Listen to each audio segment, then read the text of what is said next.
again, and welcome to the County Seat. I'm your host, Chad Booth. Today we're going to have a conversation about jails. The headlines have talked a lot lately about death rates in jails, and it's been kind of painted in the public media that this is a management problem or that this is a humane interest problem. There are a lot of factors, there are a lot of moving levers in this particular discussion, and that's what we're going to address today. We first want to get a statistical look at what's going on in the jails, so here goes. Senate Bill 205 was passed by the legislature and given to the CCJJ to do a study on in-custody and mortality rates in jails in the state prison for the years 2013 through 2017. In this 5-year period for the study, nearly 600,000 people were booked into county jails across the state. The report says that in county jails in a 5-year period there were 70 deaths, and 70 deaths is too many deaths, but some of those are unpreventable deaths. According to the CCJJ report, most in-custody deaths happen within the first 7 days of somebody being incarcerated. Part of the booking process is when somebody comes to us there's an initial medical and a mental health evaluation to every inmate that comes into our facility. Even if they check out medically and also mental health, there's classifications. We just don't throw people into a position or a situation where they could be hurt. It takes people quite a while to get back into population, so to speak, inside a facility. If we have any inkling or there's any information whatsoever that somebody may be suicidal, those individuals are put in a cell by themselves. Everything that they could use as a tool for suicide is taken away from them, and they're watched anywhere between 24, 48, 72 hours, however long it takes to determine that they may not commit suicide. We call in mental health professionals to come do evaluations. We would never knowingly or willingly put somebody in any part of our facility if we thought there was any possible issue that they could harm themselves. What you see behind me here is the medical unit, which has several different cells that are monitored, and the nursing station is in between all these cells, so they're monitored 24 hours, 7 days a week. But also our policy is that if somebody's on suicide watch, that they have 10 or 15 minute, sometimes more, checks on them while they're in that facility. We do have 24-hour nursing staff, so they're very well aware of the problems that the inmates are having, but to add one extra layer of help and security is we do label the doors for an inmate if they do have special needs, so not only the nursing staff but also the jail staff and the deputies know what the problem or potential problems could be with the inmates who are in these medical cells. I know what our medical facilities and our medical capabilities are at our jail, and most of the inmates in our jail get better medical treatment and better medical care while they're incarcerated than they do when they're out on the street or not in our jail. I think one thing that the report came out, and it's great information, it's certainly something that all of us, counties, sheriffs, the state prison, Department of Corrections, and the legislature is, because of the dynamics of somebody who gets a fresh arrest are only going to be in the jail maybe 12 hours. The dynamics with all this are fresh arrest inmates and newly sentenced inmates, they're not in custody long enough to really get them into or even start any type of program, whether it be Alcoholics Anonymous, drug rehab, mental health evaluations and assessments. 20 days in jail or 15 days in jail is not long enough to really get somebody into the program that's going to help them in their situation. I think the most important part of this study is it certainly brings some awareness to the jails and lets us look at our policies and look at our practices and do better. Moving forward, I think all the stakeholders involved, whether it be the legislature, sheriffs and law enforcement, Department of Corrections, and providers need to figure out how we can get people the services they need, because they're not going to get those services they need through the jails. Now we've got the what, let's talk about the why, where, when, and how. We'll do that with our panel when we come back on the County Seat.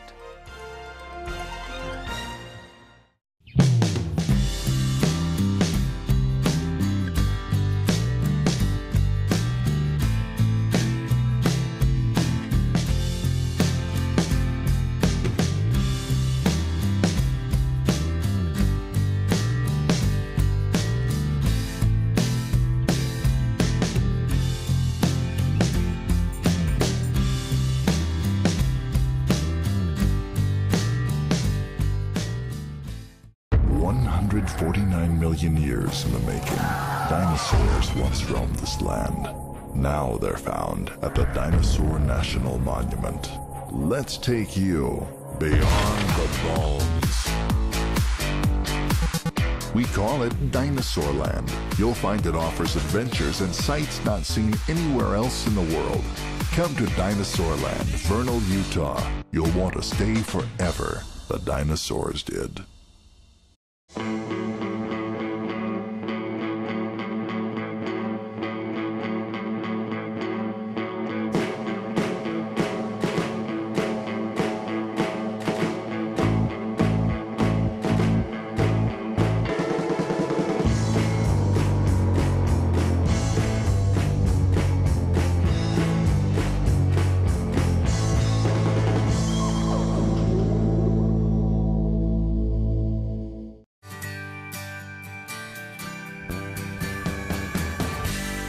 Bear Lake is rich in friendships and color this fall. Explore countless miles in some of Rich County's best off-road trails. Whether you enjoy the pace fast or slow, there will be plenty for you to explore. Vibrant reds and yellows await you in this magnificent landscape. Come spend some time with us this fall exploring our trails. Rich County. Welcome back to the county seat. We are talking about the situation in jails. There's been a fair amount of attention paid lately to deaths in jails, and we've looked at the statistical side of it. Now we're going to talk about the problem side of it and the opportunity side of it. Joining us for a conversation is the president of the Utah Sheriff's Association and Tooele County Sheriff Paul Wimmer, and Representative and Dr. Edward Redd from Cache Valley, who also serves as a physician in a jail. Two excellent people to talk to about this. Thank you so much for taking the time. Thank you. This is portrayed. I've read 4 articles in the last month locally on 4 different things, 4 different times, opinion and 3 articles about deaths in jails. And one would assume from it that one, we are cruelly mistreating people in our jails, and 2, it is a growing epidemic. So if I toss those things out to you, what are you guys going to say? Well, deaths in jails are always a concern. It's like deaths on the highway. How many are acceptable? There's not an acceptable number. But we have had some high years in Utah that are difficult to overlook. But I think it's also a mistake to make any knee-jerk reactions and throw money at something unless you can identify some solutions to it that you believe will truly work. For example, we had 18 deaths in 2016, which was relatively high. It's quite high. Mm-hmm. But in 2017, it dropped to 7. It's my belief that very little changed in how we did business in jails from 2016 to 2017. So what's causing the drop from 2016 to 2017, or the increase from 2015 to 2016, because there was 11 deaths in 2015. And we really need to just come up with some sensible solutions to where we can better treat it. With suicide being the leading cause, I think that's where we need to focus our efforts. How hard is it to protect somebody from hurting themselves, Dr. Redd? So in a jail setting, first identifying a person that might be at high risk for doing that is a challenge, but there are a lot of screening tools that are available nationally that people can utilize to try and identify inmates who might be at higher risk for that. Again, you have to understand that when an inmate comes into jail, especially a first-time offender or a person who's got substance use disorder problems or other big issues going on in their lives, sometimes they get impulsively hopeless. I mean, this is a sudden event. They suddenly got arrested, and now they're facing things that maybe they weren't thinking about 6 hours prior to that.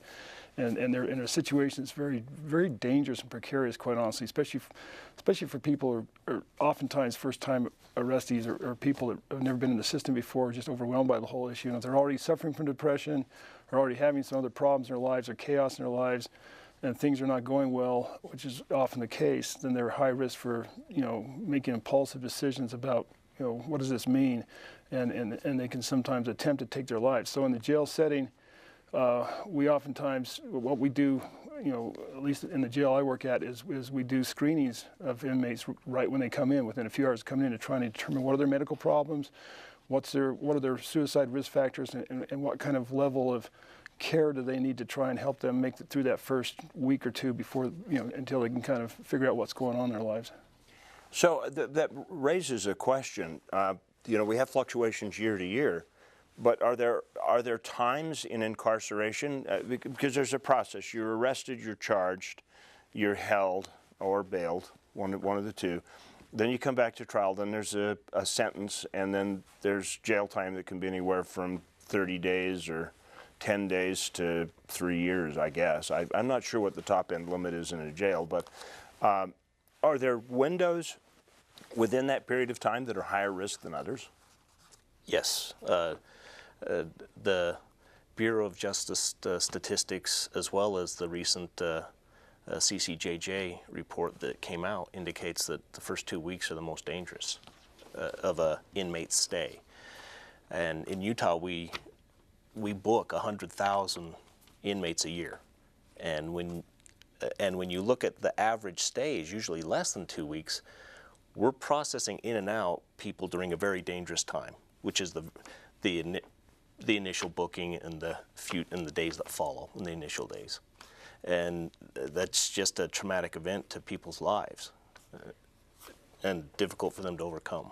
So somebody on the outside would look at this and they would say, these people are incarcerated, you have jailers there, they're in cells with bars, you can be, they're probably thinking of the Mayberry jail because that's the most recognizable jail cells in the world, but they're just saying, okay, there's somebody there, and they should be able to prevent this stuff from happening. So how is that a misperception? Because obviously it is. Sure. So first off, the cells that we have in our jails are not like the Mayberry jail cells. I actually know that. I guess if people watch the story, they'd see it. But the question still stands. So the biggest problem is there are times when inmates are not being observed. For example, most cells, I don't know how other jails are, but most cells, there's some partial privacy for bathroom type activities, even in a single cell for a single inmate where they're being closely observed.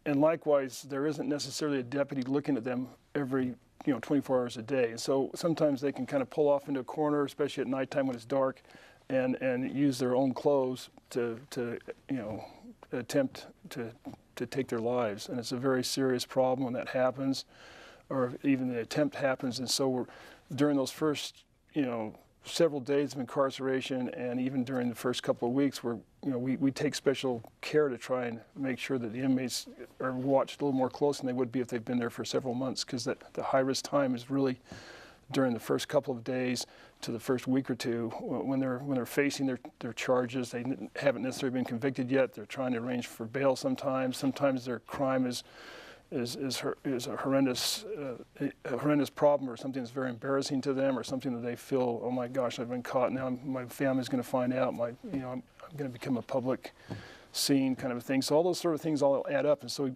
we're very careful about trying to put them in a situation where we can keep closer tabs on them during that time. So it sounds like screening is really the key to having this work right. Oh, absolutely. So we're going to take a quick break. We're going to pick that up and tie it to JRI, which was supposed to overhaul all this. We'll take a quick break on the county seat. We'll be right back.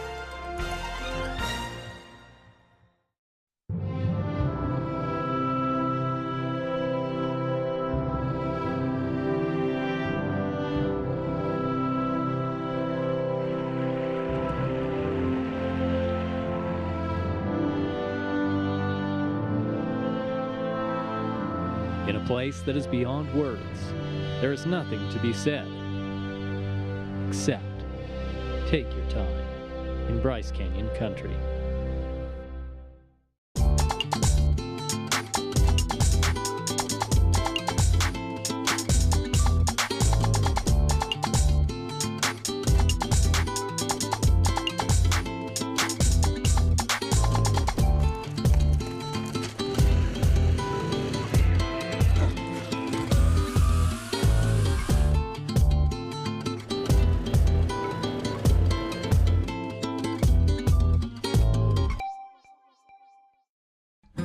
Utah has a national treasure where winding canyons stretch to the horizon, where nature forms elegant structures, and where iconic monuments of the West stand tall. Visitors around the world come to get a glimpse of southern Utah's legendary landscape and landmarks. Join them and explore San Juan County, Utah's canyon country. Welcome back to the county seat. We are having a discussion about the mortality rate in jails across the state. Are we in a trend, Dr. Red? Are we going down a path that's going to become catastrophic and require us to do something major and huge? I think when we look at numbers of deaths in the jail, we're looking at end outcome. Instead of looking at the inputs, we're looking at the outcomes. And we look at numbers from year to year. We see it go from 16 to 19 to 11 to 18 to 7. Some people think there's some sort of something that happened that caused it to go from 11 to 18 or from 18 to 7. If you look at this statistically and get a statistician to look at these numbers and then look at the total number of people you're dealing with, I don't know that that you can arrive at any conclusion about whether we're getting better or worse based on these numbers. I think the important thing in the discussion is to look at what we can do to improve and reduce the numbers rather than look at the absolute numbers. That's just my take on it. So, what are we talking about 100,000 plus per year? We're talking about people that enter the jail and leave the jail, right? And again, most of those inmates stay for less than a couple of weeks because they sometimes get charged with a crime and they get bailed out or they get released on their own recognizance until they go to court, and then sometimes they do a week or 2 or 3 or maybe 3 months or something like that. But we're talking about a large number of people that are going through the system, and then we're talking about a very small number of really bad outcomes. Every one of those is less than 1%. Yeah. And so, but the important thing to understand here is that the goal of even looking at these numbers is to try and understand where can we do a better job. Not necessarily that we're getting worse or we're getting better. There's a catastrophe going on. I think we look at the numbers like the suicide data. I think is very compelling that we may be able to do a better job of screening inmates for suicide risks and then doing interventions that reduce their risks of suicide in jail. That's kind of how I look at it. But when we originally passed JRI and the Justice Reinvestment Act first came about, screening was a big part of it, was it not? How is that screening not working, Sheriff? It was largely underfunded. When they came out with the amount of money they were going to invest into the screening process, sheriffs quickly identified that we're a 24/7 operation. You need screeners on duty 24/7, and in order to staff that in basically 26 jails, you're talking about a significant cost. So they set up a system to where I was linked in with Weber County. My jail was linked in with Weber County, so we'd sit the inmate in front of a computer, and their screener through technology would screen that inmate. The unfortunate thing was no one knew where them screenings went, and it didn't influence the path in which we put that inmate on to recovery, or do they need some critical mental health attention. Quite honestly, we didn't know where them screenings were going, and they went pretty much by the wayside. Is this true in Cache County as well? Yeah, we had a little different system up there in our jail when JRI passed. The nurses that were working at that time did the screenings, but the nurses were there about 17 hours a day, and there was 6 hours a day when they weren't there. So that's kind of a window that was a problem at that point in the time in the jail I work in.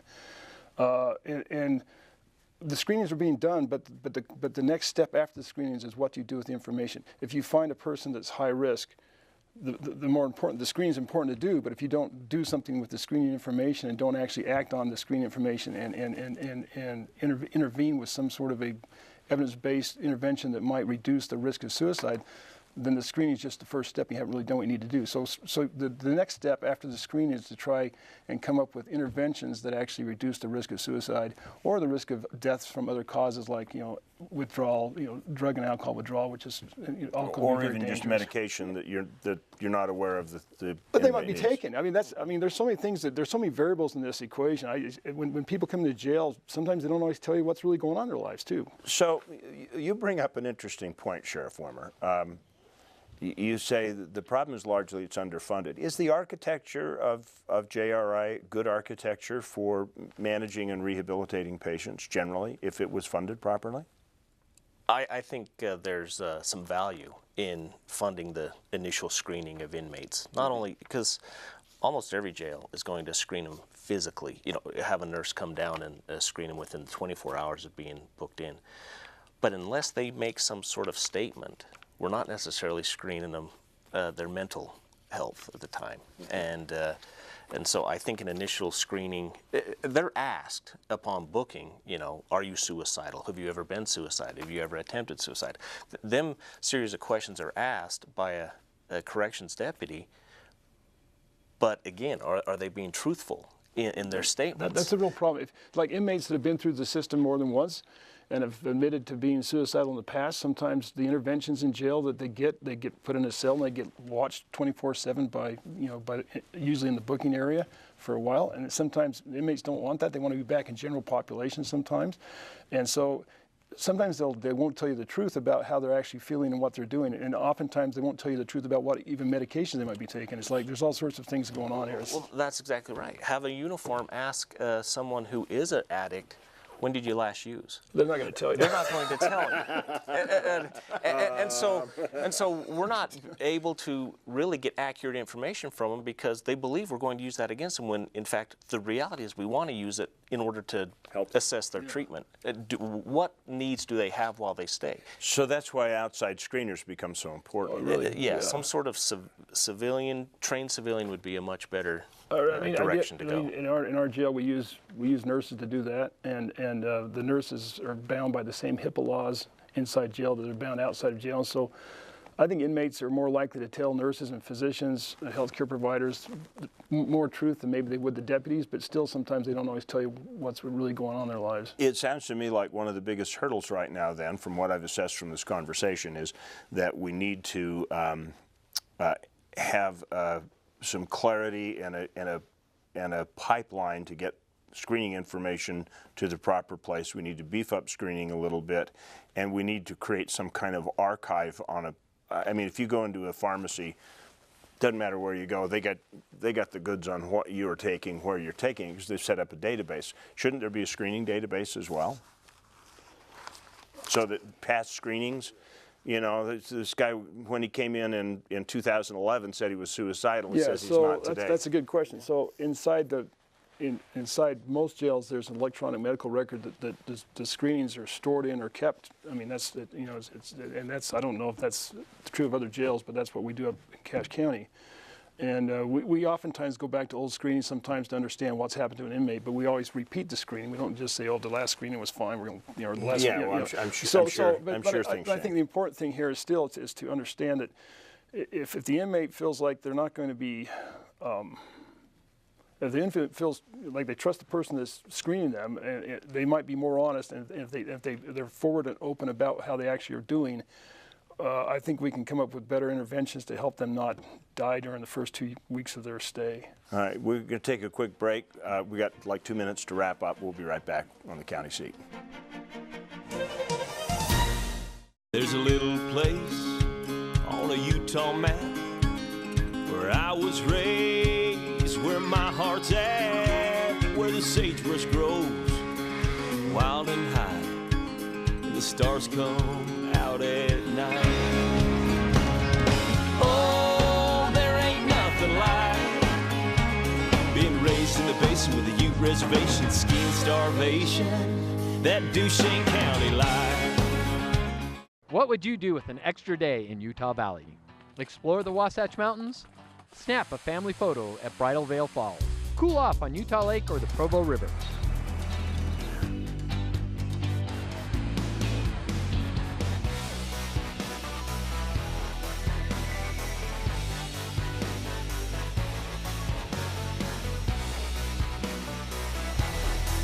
No matter what you're searching for, you can find it in Utah Valley. Bring everyone together. Beautiful scene, isn't it? The great wide spaces of the wild, wild west. Hi, I'm Chad Booth, host of At Your Leisure. I'm asking you to support the Blue Ribbon Coalition. Their efforts responsibly preserve access to our public lands. If it were not for the Blue Ribbon Coalition and their efforts, you may not have access to millions of acres of land across the West. This is America's playground, and if we don't do anything, we are going to lose it. Join, participate, and donate. All local products have a story of magical places, real people, and delicious recipes spanning generations.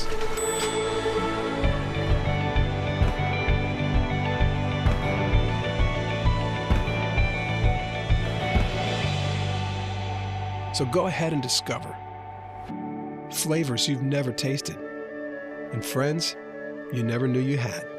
Utah's own Discover Local Food. Welcome back to the county seat. This has been a most enlightening conversation. I do want to ask about final thoughts. Where do we go? What's the best solution? Sheriff, you're a hands-on guy. You're in the trenches. It's hard to argue with aggressive screening up front during that dangerous period of time in which they're booked into a jail. But again, it goes back to the dollar. Who's going to fund it? You know, will the legislation appropriate some funds to see that we can accomplish that in our jails? And I think it comes down to the dollar. Is that a real tough hurdle to cross? You know, funding is always a big issue, especially during economic downturns. And I think this is a really important part of what we do in our correctional efforts in the state.